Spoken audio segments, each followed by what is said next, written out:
Welcome to Dr. Pepper and Friends, where grit, grace, and wholehearted living come together. And now, here's Dr. Pepper. Hi friends, and welcome into Dr. Pepper and Friends, where grit and grace combine for wholehearted living, and those things come together, and we do this with you, right? So my name is Pepper Pratt, and I'm really glad that you're here. And today we're going to talk about some things that almost all of us experience. Whether we realize it or not, we all experience internal chaos, right?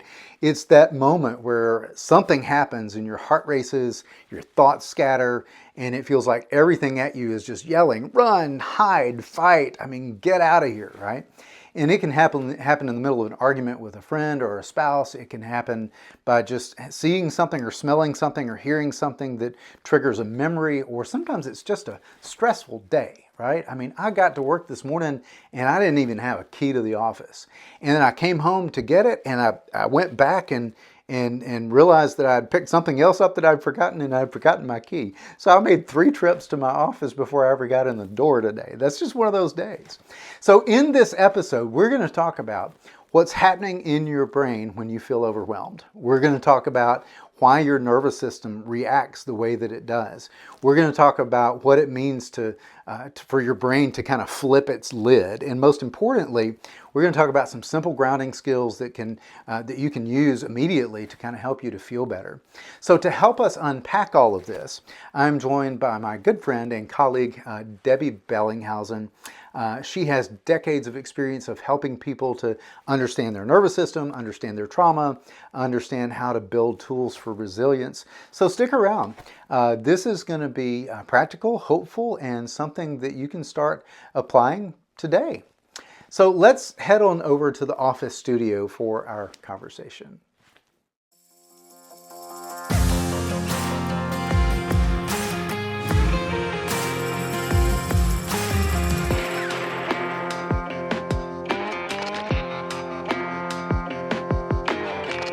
Okay, and welcome into our second episode of Dr. Pepper and Friends, and we're talking a little bit about grace, and we're talking a little bit about grit, and ideally where all that comes together for wholehearted living. And yes, I have an old friend, and I don't mean you're old. I mean our friendship is really old. Yeah, we go way back. And one of the things that's so good is you just can't make old friends, right? That's right. Not something you can do every day. So Debbie is a therapist here at the Pratt Clinic, and we work together every day. So she is a colleague. She is a licensed clinical social worker, and she is just a tremendous therapist. I will send my own family to Debbie, and she has a lot of expertise and background in trauma, but also she is an author. She has written Prescription for the Wounded Heart, Long time ago. Is it available anywhere? You just have to contact us? Yeah, there's no more printed copies. Okay. I'm hoping to get time to rewrite that. She's updating it, and maybe is going to rewrite that sometime. So today we are talking about what our body does, what our brain does when we're just overwhelmed. And sometimes we understand why we're overwhelmed. Sometimes circumstances just present themselves and they're overwhelming just in and of the circumstances, but especially when there's a circumstance that doesn't seem to match the response that we have on the inside, it winds up being kind of a big deal. So we're talking about our brain, we're talking about the limbic system. So Debbie, for those that may not understand the science of all of that, give us kind of a little bit of an idea of what the limbic system is and how our brain works with that. Yeah. So maybe my simplest explanation of that, and I hope this is what you're looking for, is that we have a left brain and a right brain. We have a thinking brain and we have an emotional brain. Mm-hmm. And those two brains work in balance of each other. Sometimes that balance gets out of whack, and our emotional brain can cause us to have a reaction that is out of proportion to the thing that is going on in front of us. Mm-hmm. And our brain has different functions. So we have a prefrontal cortex, and that's the part of our brain that remembers all the tools that we learn when we're in counseling or when we just kind of know how to run our lives. It remembers all those tools. It's able to, see the snake and realize it's at a distance. It's not really going to bother me, and it's probably not poisonous. I can tell. That's that part of the brain. But then there's this other part of the brain that's like this. It's our limbic system. There's different brain structures that are involved in that. And it's that part of our brain that's constantly scanning for threats, and all it sees is snake, run, right? And it goes. It doesn't analyze the order of the scales or the shape of the head or the shape of the eyes. It's just like, that's a threat. I'm so out of here. Yes. So sometimes we have that old response, that fight or flight response, that we just react without thinking or analyzing or anything like that. So that's the kind of response that happens sometimes when there's been trauma in the past, and our body reacts to something that's approximate to it. So it's not always something that we're even like planning on or aware of at times. It's autonomic. Yeah, it's just that quick response of snake, I gotta go, right? Right. So that's the way that works. So we love word pictures here, okay, and we use a lot of those in therapy sessions. One of the ones that I like to use for what we're talking about today is the kind of response that happens when our body, it almost feels like our body betrays us. It surprises us, the response we have of feeling super flooded and super overwhelmed in a moment.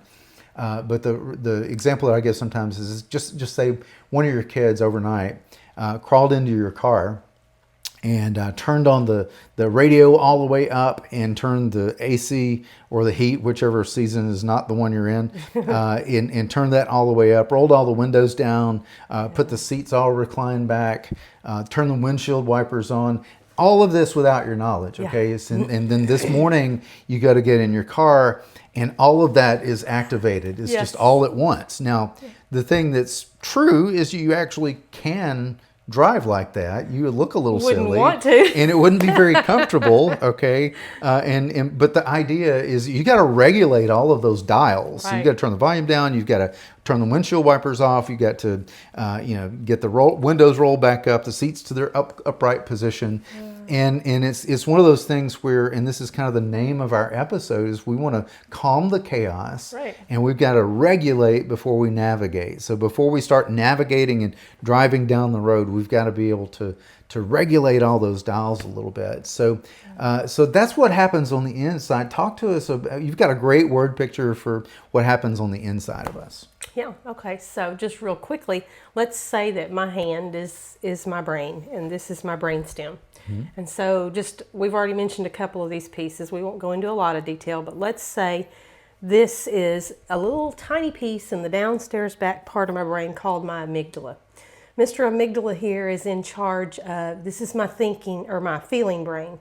This is the one that's in charge of when I'm hungry, when I'm tired, when I'm scared, when all my dials are blaring, right? He's the one that's always scanning my environment, looking for that snake that you talked about earlier. Okay, he's just a very small part of the brain, but he's a very important part of the brain.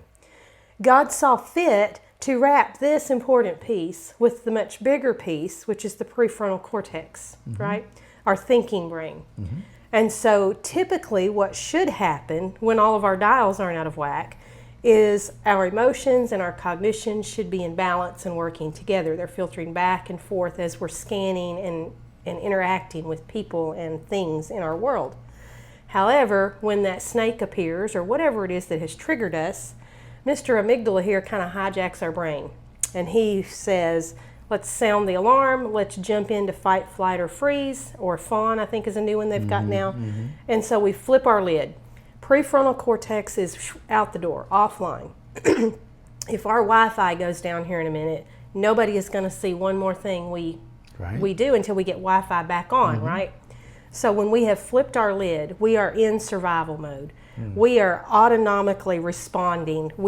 This is the situation where you were talking about after the fact. We look back and go, why did I act that way? Well, you acted that way because prefrontal was offline, okay? So I think we're going to talk in a minute about some things we can do to get this back online, right? But the important thing is to recognize that when this happens, we are now out of control of our responses. Our emotions have taken over, and we are just trying to survive. Yeah. So we want to get that lid, unflipped. Yes. Okay. And sometimes we don't. When it's flipped, we're not going to be able to think of why it flipped. Absolutely not. In that moment, it's not going to make any sense to us. Absolutely not. So in order for us to begin to think about that and to reframe or track it down to see if it has its origins and some other bad experience we've had or whatever. Okay, Right. we've got to soothe. We've got to get away from being in that flood stage where we're just trying to dam the flood up here, dam the gates up. So what can we do there? Yeah. So first and foremost, people laugh when they say, I don't like deep breathing. Deep breathing is important because what happens when you have flipped your lid, every ounce of oxygen in your body is headed to amygdala here so that he can react in that fight, flight, or freeze. Yeah. So deep breathing, and I'm talking about from the belly, deep breathing, holding that, doing that 4-count cycle that we teach our clients to do, forces oxygen up into the prefrontal. Yeah. So we can now begin, it's only the beginning, Yeah. so we can now begin to get that prefrontal back online. Yeah. Beyond deep breathing, and I would say about deep breathing, you can find 100 different ways Yes. online to do deep breathing, and probably none of them are wrong. Okay, Find the one that works. I like the box breathing, the 4 seconds in, hold it 4 seconds, 4 seconds out, hold it 4 seconds, and do that 4 times. Yes, and so with box breathing, you do the square. I don't do that in my counseling room because I found out that my brain doesn't get this. So I think it's more of cubed breathing. Yeah, well, I'm hyperventilating and somebody's yeah, going to pass out. yeah. So for me, I've tweaked it, and you can do this too. Find what works for you. Yeah. I've tweaked it, and so rather than a box, I count with my fingers for 4. It's more relaxing to me, and I'm not now hyperventilating on you. So find one and tweak it. And a couple other little tips there with box breathing. Sometimes just placing your hand over your heart. And even in your box breathing, if what you do is you say things like, that was then, I am now, Yes. I'm here, I am safe. So that was then, this is Yes. now, I'm safe. Yes. Is something you're able to do with that. And something just about placing, kind of wrapping yourself up, if there's something soothing about that too. Absolutely, absolutely. Lots of different techniques you can tweak and play into there. Beyond breathing and getting oxygen to that prefrontal, I like to teach my clients grounding or the 5 senses or 5, 4, 3, 2, 1. So 5 things I see, 4 things I feel. There's no magic formula to the thing. The way I do it is I start with seeing and I end with tasting. Because if I don't do that, I'm going to be eating at a buffet all day, right? 5 things I taste. So I always try to encourage my clients. It's a little more than, well, I see keys, a picture in the window. That's okay, but it's not going to get the focus on the present. And that's what we're trying to do. We're trying to remind Mr. Amygdala here, hey, we're not in that past moment of where that first trauma occurred. We're in this moment. And look, my environment is safe. And sometimes if we are triggered in a more serious manner, it might be that our brain tells us, don't do this game. It can be hard. Yeah. Okay? Yeah. But if you can push through that and give just a little bit of a description. So I see out the window a green tree. I see in the corner a lamp that looks like a lantern. So it doesn't have to be great detail, but just enough that your brain is beginning to take in really what you're here in the present. Yeah, and just to slow down and kind of focus and just notice something that you haven't noticed about it before. Yes. And there's no magic in the amount of time, but 20 seconds may seem like a really long time when you're counting it off, but there's a lot that you can notice in 20 seconds. Absolutely. And the more you do this, it will become muscle memory. And you will find yourself getting to a place where, ooh, something just happened. You won't even have to think about it. You'll automatically begin to do your deep breathing. You'll move right into noticing your surroundings, and you'll catch yourself being able to regulate more quickly every time you practice this. Yeah, so for those of you that may kind of hear this and you think, oh my goodness, I've done this. I've had these moments where I've been so overwhelmed. Guess what? You're not weird. It just means that you're human. It doesn't mean that there's anything wrong with you. It doesn't mean that, and we had an episode earlier on this of you're not broken, but you're wounded. So there's something normal that our body does is that when it's been hurt before, it's normal for it to want to protect itself. It's normal for it to go into this hypervigilant kind of mode, even when you don't understand it.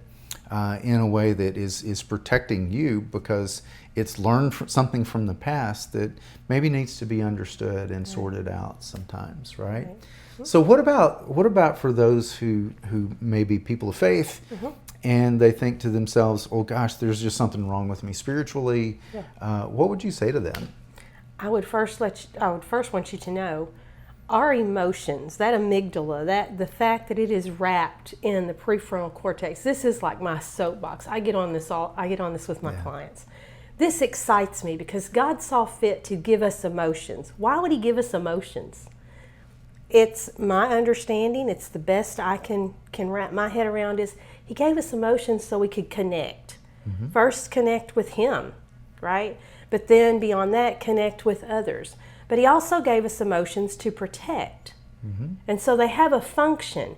And we're taught, for the most part, in the world out there, that emotions are bad.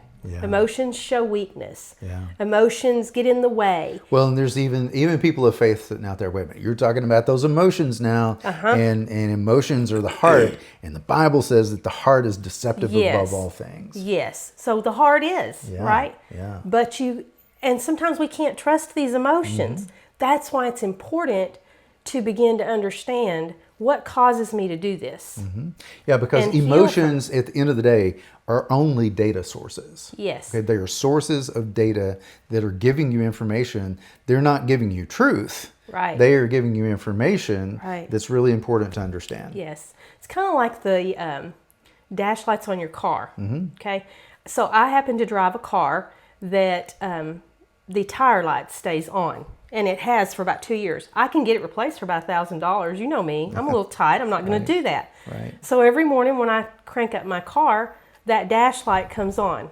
And I know, because I understand my car, that light is on and I can't always trust it. So about once a week I walk around and look real intelligent, look at my tires, kick them, punch them. Hey, Chad, would you please check my tires? Sometimes it's legit. Sometimes it's not. Our emotions can be that way too. Sometimes they're legit. They always are true. They're valid, right? We feel those things. But sometimes they're not legit. They're coming from a past experience and we have flipped our lid. So just remember, God's given us our emotions so we can connect with him, so we can connect with others, but so that we can also protect ourselves. This is a God-given gift. And to shut that down, we miss out on so much in life. All right, folks. Thank you so much, Debbie. Thank you. And when your lid is flipped, these are just a few things that you're able to do to be able to kind of get everything back online and to re-engage that part of your brain that's able to think about what's happening in front of you, but also to use some of the other tools that you already know to use. But when you're in flood stage, that just can't happen. You can't do it. All right. Thank you so much. Thank you, Pepper. Awesome. What a powerful conversation. Thank you so much, Debbie, for sharing your wisdom, sharing your heart. So if you're watching and you're thinking, man, that just sounds like me. I mean, you're not alone. Your brain and your body are doing exactly what God designed them to do, to protect you. But you don't have to stay stuck in survival mode forever. So here's your next step. Download the free guide, The 5 Warning Signs of Unhealed Trauma, in the link below. And if you're ready to go deeper and you want to go deeper than that, then check out my online course, 5 Keys to Healing from Trauma. I've written a book by the same name. You can get the online course at the link below, and I'll include a link to the Amazon purchase option that you have for the book if you want to do that. So this is Dr. Pepper and Friends, where grit and grace and wholehearted living come together. Thank you so much for being here, and I will see you next time. And it is time to go fishing.